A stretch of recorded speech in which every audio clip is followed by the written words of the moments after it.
जब समुद्र मंथन हुआ था तो उस समय भगवान धन्वंतरी कलश में अमृत लेके निकले थे।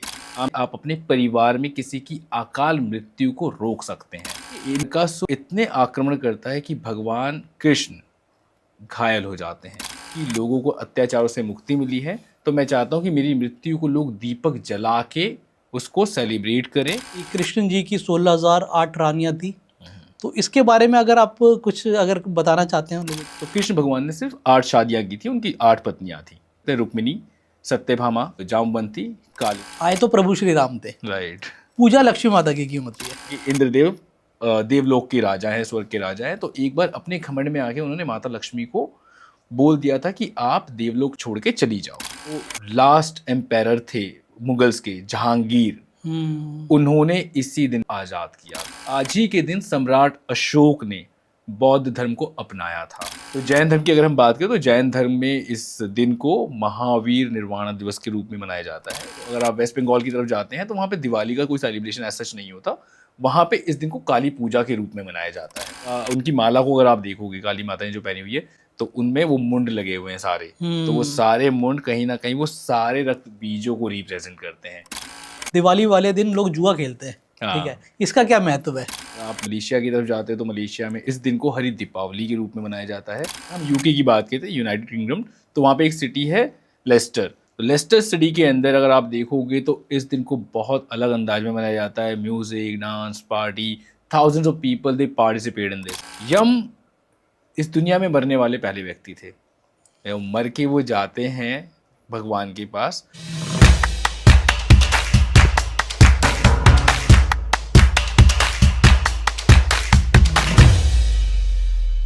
नमस्कार दोस्तों, आप लोगों का एक बार फिर स्वागत है विजनरी वॉइस बॉक्स के पॉडकास्ट चैनल पे। आशा और उम्मीद करता हूं कि आप लोगों ने नवरात्रे और दशहरा बहुत ही धूमधाम से मनाया होगा और अब हम सबके घर में दीपावली की तैयारी भी स्टार्ट हो चुकी है। तो आज के पॉडकास्ट में हम ये कवर करने वाले हैं कि दीपावली क्यों मनाई जाती है और इसका महत्व कितना है, और कुछ अनसुनी कहानियों से भी आप लोगों को अवगत कराने वाले हैं। तो चलिए जानते हैं कि दीपावली क्यों मनाई जाती है पूरे भारतवर्ष में और पूरे विश्व में आजकल मनाई जाने लगी है। तो मनोज, जैसा कि आज का टॉपिक है हमारा दीपावली, राइट, पूरे हर्षोल्लास से हमारे हिंदुस्तान के साथ साथ में अब तो विश्व में मनाई जाने लगी है दीपावली। तो आपके पास कुछ अनसुनी कहानियां हैं? हाँ बिल्कुल, तो स्टार्ट वहीं से करते हैं जो आपने बोला कि अनसुनी कहानियां। लेकिन अनसुनी कहानियों पे जाने से पहले मुझे लगता है कि पहले दिवाली के एटलीस्ट बैकग्राउंड पे थोड़ी सी बात की जाए। तो दिवाली एक दिन का फेस्टिवल नॉर्मली नहीं है, जैसे कि हमें पता है। तो हिंदुइज्म में ये शुरू होता है धनतेरस से, और उसके बाद नरका चतुर्दशी, जिसको हम छोटी दिवाली के रूप में भी जानते हैं, वहाँ जाते हैं हम। और फिर उसके बाद हम बड़ी दिवाली को सेलिब्रेट करते हैं। उसके नेक्स्ट डे अगर आप जाते हैं तो फिर हम या तो कुछ लोग विश्वकर्मा डे के रूप में उसको पूजते हैं, या कुछ लोग गोवर्धन पूजा के रूप में भी मनाते हैं। जो 5वां दिन होता है वो भाई दूज के रूप में हम सेलिब्रेट करते हैं। तो 5 डेज़ की ये फेस्टिविटी आप कह सकते हैं होती है। और शुरू करते हैं धनतेरस से। धनतेरस नॉर्मली उस ओकेजन पे मनाया जाता है, या इसलिए मनाया जाता है कि जब समुद्र मंथन हुआ था तो उस समय भगवान धन्वंतरी कलश में अमृत लेके निकले थे, और इसी के उपलक्ष्य में धनतेरस मनाया जाता है। आमतौर पे आप देखोगे तो नए बर्तनों का खरीदना या ज्वेलरी का खरीदना बहुत कॉमन प्रैक्टिस होती है धनतेरस के दिन, और बहुत ऑस्पिशियस भी माना जाता है। 4 मुखा दिया या चौमुखा दिया आप कहते हैं जिसको, वो जलाया जाता है। और बोला जाता है उसको जलाने के पीछे एक कारण ये भी है कि इस तरीके से आप अपने परिवार में किसी की अकाल मृत्यु को रोक सकते हैं अगर आप ये जलाते हो। नॉर्मली लोगों को रिचुअल्स बहुत सारे नहीं पता होते हैं, तो हमें पता है धनतेरस क्या होता है, लेकिन क्या क्या रीजंस हैं या क्या क्या हिडन फैक्ट्स हैं। नॉर्मली आप देखोगे तो पूजा होती है गॉडेस लक्ष्मी की, धनवंतरी लॉर्ड की, और उसके साथ साथ कुबेर जी की भी। तो क्योंकि धन के देवता हैं और धनतेरस की हम बात कर रहे हैं, धनवंतरी की मैंने बात करी, तो धनवंतरी भी धन वर्ड से ही बना हुआ एक है शब्द। तो इस तरीके से धनतेरस का सेलिब्रेशन होता है। तो नरका चतुर्दशी जो नेक्स्ट डे होता है, जिसको हम छोटी दीपावली के रूप में ही मानते हैं। और अगर आप इस पे जाते हैं तो ये कहानी पौराणिक जो कहानियाँ हैं उसमें इसके बारे में बहुत कुछ सुनने को या पढ़ने को आपको मिलता है। एक राक्षस होते थे जिनका नाम था नरकासुर। तो नरकासुर जो थे वो इतने ताकतवर थे कि उन्होंने देवताओं को या जो भी स्वर्ग के देव हैं उन सभी को परेशान किया हुआ था, और उनका वध करना जरूरी था। बोला जाता है कि इंद्रदेव की माता का जो ताज है वो नरकासुर लेके चले गए थे, और इंद्रदेव वो ताज वापस ले आने के लिए कोशिश तो करते हैं, लेकिन वो इतने शक्तिशाली नहीं थे कि नरकासुर को हरा सके। तो इंद्रदेव भगवान कृष्ण के पास जाते हैं और उनसे अनुरोध करते हैं कि नरकासुर मेरी माता जी का ताज ले गए हैं और मैं चाहता हूँ कि आप मेरी मदद करें उसको वापस लाने में।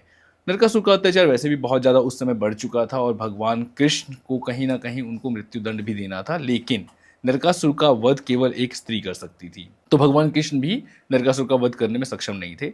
तो वो अपनी अर्धांगिनी सत्यभामा के साथ जाते हैं नरकासुर का वध करने के लिए। युद्ध होता है और इस युद्ध में नरकासुर इतने आक्रमण करता है कि भगवान कृष्ण घायल हो जाते हैं, और अपने स्वामी को घायल देख के सत्यभामा अपने धनुष पे तीर का संधान करती है और उस तीर से नरकासुर का वध करती है। और नरकासुर का वध इसलिए भी डिफिकल्ट था क्योंकि नरकासुर का ये तो था कि उनको एक महिला ही मार सकती है, लेकिन ये भी एक उनको वरदान था कि उनकी मृत्यु उनकी माता के हाथों ही होगा। और कहानियां कहती है कि सत्यभामा पिछले जन्म में नरकासुर की माता ही थी, तो जिसकी वजह से सत्यभामा उनको मारने में सफल रही, जबकि कोई और उनको नहीं मार सकता था। और जब उनकी मृत्यु हुई तो भगवान कृष्ण ने सत्यभामा जी को बताया कि ये आपके पुत्र थे पिछले जन्म में। तो उसके बाद नरकासुर को भी पता लगता है कि मेरी माता थी। तो नरकासुर ये बोलते हैं कि मैंने जितने भी गलत कार्य किए हैं या जितना भी अत्याचार किया है, तो मैं नहीं चाहता कि लोग मुझे इस वजह से याद रखें। मैं चाहता हूँ कि मेरी मृत्यु हुई है ताकि लोगों को अत्याचारों से मुक्ति मिली है, तो मैं चाहता हूँ कि मेरी मृत्यु को लोग दीपक जला के उसको सेलिब्रेट करें। और वो अपनी माता से ये बात कहते हैं सत्यभामा से कि मैं चाहता हूँ कि मेरी मृत्यु को इस तरीके से मनाया जाए, जिसकी वजह से नरका चतुर्दशी मनाई जाती है, जिसको हम छोटी दिवाली के रूप से जानते हैं।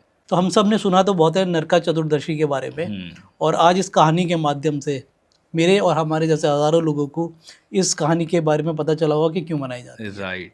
तो मनोज, आमतौर पे एक कहानी है जो बहुत ज़्यादा चर्चित है, लोगों के अंदर चर्चाओं का विषय है कि कृष्ण जी की 16,008 रानियाँ थी। तो इसके बारे में अगर आप कुछ बताना चाहते हैं लोगों को तो। आपने सही सवाल सही जगह पूछा है, क्योंकि ये कहानी भी नरकासुर की कहानी से ही कनेक्टेड है। तो नरकासुर के अत्याचारों में एक अत्याचार ये भी था कि उन्होंने 16,000 स्त्रियों को कैदी बना रखा था, बंदी बना रखा था, और वो उनको छुड़वाना जरूरी था। तो जब नरकासुर का वध हुआ तो उसके बाद ही उन 16,000 स्त्रियों को भी उसकी कैद से मुक्ति मिली। पर अब उन 16,000 स्त्रियों के लिए सबसे बड़ी जो समस्या थी वो ये थी कि वो समाज में जाके कैसे रहें, क्योंकि वो किसी दानव की कैद में थी। अब उनको समाज में अगर जाना है और रहना है तो कोई उन्हें उस नज़रों से या उन निगाहों से नहीं देखेगा जो कि एक सम्मानजनक निगाहें या नज़र हो। तो वो ये समस्या लेके भगवान कृष्ण के पास गई और भगवान कृष्ण को बोला कि अगर हम किसी दानव की कैद से बाहर जा रहे हैं तो समाज हमें उतना सम्मान नहीं दे, क्योंकि लोग जानना चाहेंगे कि हम किसकी पत्नियां हैं, और हमारे पास कोई भी पति नहीं है और ना ही अब हमसे कोई शादी करेगा, क्योंकि हम दानव की कैद में थी।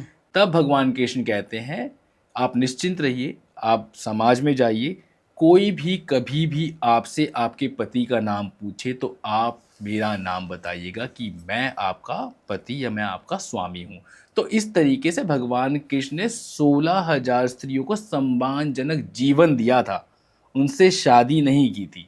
तो कृष्ण भगवान ने सिर्फ 8 शादियाँ की थी, उनकी 8 पत्नियाँ थी, रुक्मिणी, सत्यभामा, उसके बाद जामवंती, कालिंदी, लक्ष्मणा, भद्रा, नग्नजिति और आखिरी है मित्रविंदा। तो ये 8 पत्नियाँ थी सिर्फ उनकी, 16,008 कभी भी नहीं थी। बस 16,000 स्त्रियों को सम्मानजनक जीवन देना जरूरी था, जिसकी वजह से उन्होंने अपना नाम उनको उनके स्वामी के रूप में यूज करने का अवसर दिया। तो मनोज, दिवाली से पहले 2 दिवस की तो हमने बात कर ली, ठीक है। अब बात करते हैं दिवाली वाले दिन की। दिवाली आमतौर पे जो लोगों को पता है, प्रभु श्री राम रावण का वध करके वापस अयोध्या आए थे और उनके लिए दीपावली मनाई जाती है, ये तो सबको पता है, ठीक है। अब कुछ ऐसी कहानियां जो लोगों को नहीं पता है, और एक सवाल जो मेरे मन में भी है जिसका आंसर मैं चाहता हूँ आपसे। आए तो प्रभु श्री राम थे, राइट। पूजा लक्ष्मी माता की क्यों होती है? ओके ठीक है।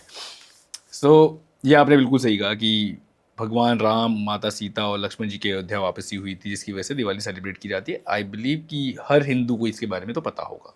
लेकिन इसके अलावा कुछ और भी कारण है जिसकी वजह से दिवाली सेलिब्रेट की जाती है। और पहले ही मैं आपका वही क्वेश्चन ले लेता हूँ कि माँ लक्ष्मी और गणेश भगवान जी की पूजा क्यों की जाती है। तो गणेश जी की पूजा का एक तो सबसे बड़ा रीज़न यही है कि सबसे पहले उन्हीं की पूजा की जाती है, तो वो तो कहीं ना कहीं होनी है। माता लक्ष्मी की बात करते हैं तो दिवाली के दिन को माता लक्ष्मी का पुनर्जन्म भी कंसिडर किया जाता है। तो एक बार, जैसे कि हमें सबको पता है कि इंद्रदेव देवलोक के राजा हैं, स्वर्ग के राजा हैं, तो एक बार अपने घमंड में आके उन्होंने माता लक्ष्मी को बोल दिया था कि आप देवलोक छोड़ के चली जाओ, और माता लक्ष्मी समुद्र में जाके समाहित हो गई थी। तो उसके बाद उनको लाना बहुत ज़रूरी था, क्योंकि बिना लक्ष्मी के तो आपको भी पता है कि दुनिया में कुछ भी मूव नहीं कर रहा है, ठीक है, उनको लाना ज़रूरी था। समुद्र मंथन जब क्षीर सागर में हुआ तो उसमें से माता लक्ष्मी दिवाली के दिन ही निकली थी। तो हम देखते समुद्र मंथन को बहुत आसानी से कि एक के बाद एक एक चीज़ें निकलती है, तो वो एक दिन में नहीं हुआ है सब कुछ, इट टुक टाइम, ठीक है, तो उसमें टाइम लगा। तो दिवाली के दिन माता लक्ष्मी समुद्र से निकली थी और भगवान विष्णु ने उन्हें अपनी अर्धांगिनी के रूप में स्वीकार किया था। माता लक्ष्मी के पुनर्जन्म होने की वजह से दिवाली के दिन उनकी पूजा की जाती है। और कौन नहीं करना चाहेगा माता लक्ष्मी की पूजा। हाँ, मतलब सब कुछ उन्हीं से ही है। सब कुछ वहीं से है एक तरीके से देखा जाए तो, ठीक है। तो ये एक कारण है। इसके अलावा मल्टीपल और भी रीज़न है। अगर आप सिख कम्युनिटी की बात करते हैं तो सिखिज़्म में बोला जाता है कि इस दिन को बंदी छोड़ दिवस के रूप में मनाया जाता है। गुरु गोविंद सिंह को इसी दिन पे, दिवाली के दिन पे ही, जो लास्ट एम्पायर थे मुगल्स के, जहांगीर, उन्होंने इसी दिन आज़ाद किया था। तो मतलब अगर गुरु गोविंद सिंह की बात करते तो इसलिए आप सिख कम्युनिटी में देखोगे तो वो इस दिन कैंडल लाइट करते हैं और मतलब गुरुद्वारे जाके मत्था टेकते हैं, जो कि नॉर्मली हिंदूज भी बहुत सारे करते हैं। तो उस कम्युनिटी में इसलिए मनाया जाता है। इसके अलावा अगर मैं आपको थोड़ा सा आगे लेके चलूँ, बौद्ध धर्म की बात करें तो पौराणिक कथाएं कहती है कि आज ही के दिन सम्राट अशोक ने बौद्ध धर्म को अपनाया था। तो जैन धर्म की अगर हम बात करें तो जैन धर्म में इस दिन को महावीर निर्वाण दिवस के रूप में मनाया जाता है, जिसका मतलब ये है कि उनके जो गुरु थे महावीर जी, उन्होंने इस दिन पे ही मोक्ष प्राप्ति के लिए अपने आप को त्याग दिया था। तो जैनियों में इसलिए इसको सेलिब्रेट किया जाता है। और अगर आप हिंदुइज़्म में ही अगर हम दोबारा बात करें थोड़ी सी और, तो अगर आप वेस्ट बंगाल की तरफ जाते हैं तो वहाँ पे दिवाली का कोई सेलिब्रेशन ऐसा सच नहीं होता। वहाँ पे इस दिन को काली पूजा के रूप में मनाया जाता है। और एक दानव होते थे जिनका नाम था रक्त बीज। तो रक्त बीज को जो वरदान था वो ये था कि जब भी उनके शरीर से कोई भी खून की या रक्त की बूंद गिरेगी धरती पे, तो उनके जैसा एक और दानव पैदा हो जाएगा। तो किसी भी देवता के लिए उनको हराना बहुत मुश्किल था, और इसलिए आप देखोगे तो काली माँ ही थी जो उनको हरा पाई।